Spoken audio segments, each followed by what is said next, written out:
Let's add a block with a custom block model to Minecraft. If you want to go deeper, the 26.x modding courses are linked down below. 30 plus hours covering complex block entities with fluid and energy handling, custom mobs, custom networking, and even custom biomes and dimensions. Everything you need for 26.x all in one place, linked down below in the description. Alright, we found back at once more, and in this tutorial we'll be adding a custom block that has a custom block model to Minecraft. Basically extending the idea of the staff that we've made, the Skulk Beam staff, where it was a custom item model, which by the way was a bow item for some reason. It should really just be an item, but it doesn't matter that much because at the end of the day, the point of it is a custom model, and we're going to see that in a block now, of course, once again with Blockbench. Exactly. So here we have the pedestal. I am reusing this because I just really like this. Number one, the model. I think this is probably the best model work I've ever done,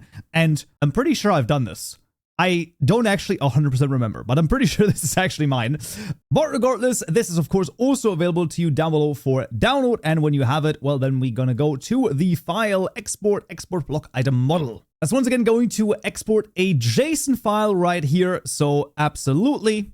And the same thing goes for the pedestal right here. Just right click, like the texture, right click, save as. And then pedestal PNG. I already have it, and you will also already have it in your, for download, and then we can proceed in IntelliJ. Usually for custom block models, you don't need a custom block class. However, in this case, we will make one because if you take a look at this, this block is visibly smaller than a 16 by 16 by 16 block. And if we don't add a custom voxel shape, so that's the shape when you hover over the block, and also the sort of the collision shape that you have with the block. So if we don't add a custom one, then it's going to fill out a 16 by 16 area, which if we just add like another, actually just another cube right here, you can see that would fill out this entire area right here, 16 by 16 by 16, which as you can see is clearly way too big. So that is why what we're going to do is we're going to go in and actually make a custom block class to narrow the shape, so to speak. So in our custom package, in the block package,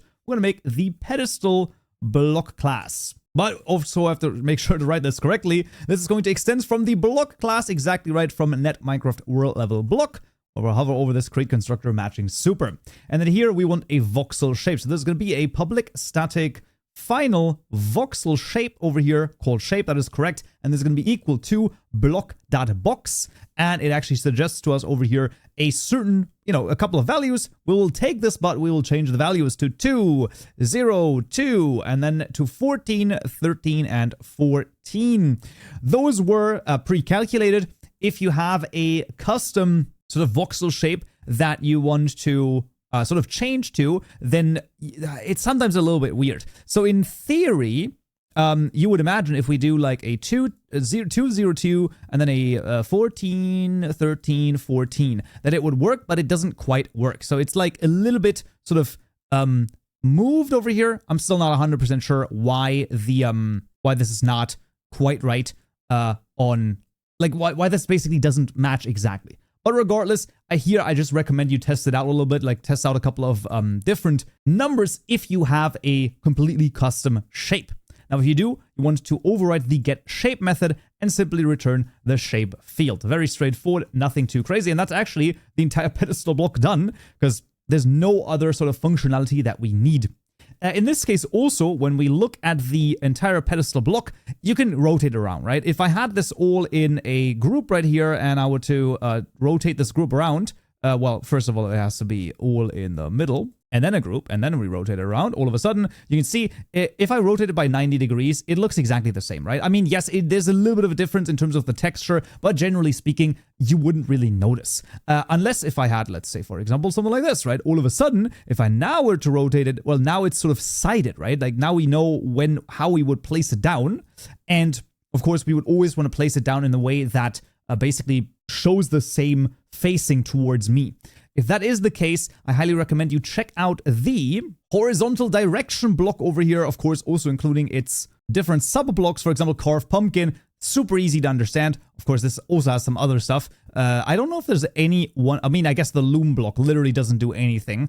So that one might work, but yeah, basically that would be a different thing for our purposes, we only have a custom voxel shape. Let's go through the whole shebang over here to register this craziness. So this is the pedestal underscore block. I want to call this here the pedestal in this case. No, not the pedestal block. Pedestal is going to be fine. And this, of course, is a pedestal block class. And we're going to remove the light level because I do think there's no light level that the pedestal needs.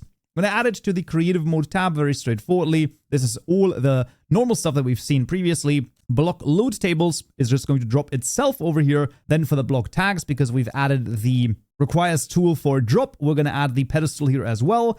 And then when it comes to the model, well, now it gets interesting because this, of course, is going to have a JSON file that we're going to add right here to our assets again manually. So what are we going to do here? Well, way more straightforward than you might think. For our block models, it is super simple. It is the block model generators dot create non-template model block over here for mod blocks dot pedestal block. Boom. That is it. That's going to generate the JSON files that we need. So the block states JSON file as well as the items JSON file. Yes. And then the item model or the block model JSON file, that's what we're going to add manually. And that's exactly what we need. But first of all, of course, the translation. Okay, pedestal, not really anything crazy. And then we get to the models. In the tutorial mod folder, models folder, I'm going to make a new directory called block. And there is where we're going to add the exported JSON file from Blockbench. So this is the Blockbench file. I'm going to add this absolutely. And then under textures block, I'm just going to add the pedestal PNG as the texture. Once again, both of those are available to you. In the block model JSON file, very important that we took a look at the texture right here, pedestal. And of course, we need to add tutorial mod or our mod ID and then block slash, because once again, this has to be done correctly. So we are looking for the texture inside of the tutorial mod folder, tutorial mod, in the block folder, in the textures folder, in looking for pedestal.png. This is how this all connects together. We've talked about this previously.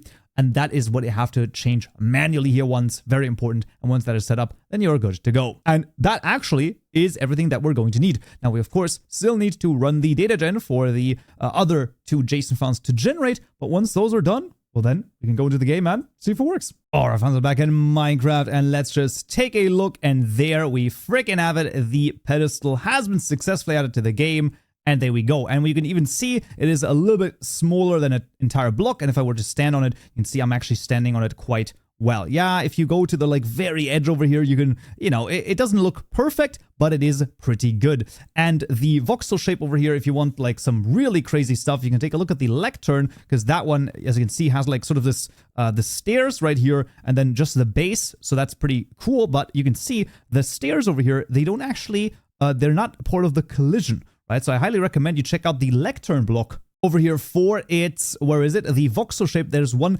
shapes right here as well as the collision shape, right? Really interesting stuff. And for any sort of custom block model, highly recommended to check out vanilla as a corollary over here, of course. But that's going to be it for this tutorial right here. Thank you to all my supporters that have joined in the last couple of weeks. Remember that you can get up to 14 days of early access for the next tutorials that are coming out if you join as a Stonebricks member here on YouTube. And that's going to include this video right here with custom paintings. Hope to see you there. So, yeah.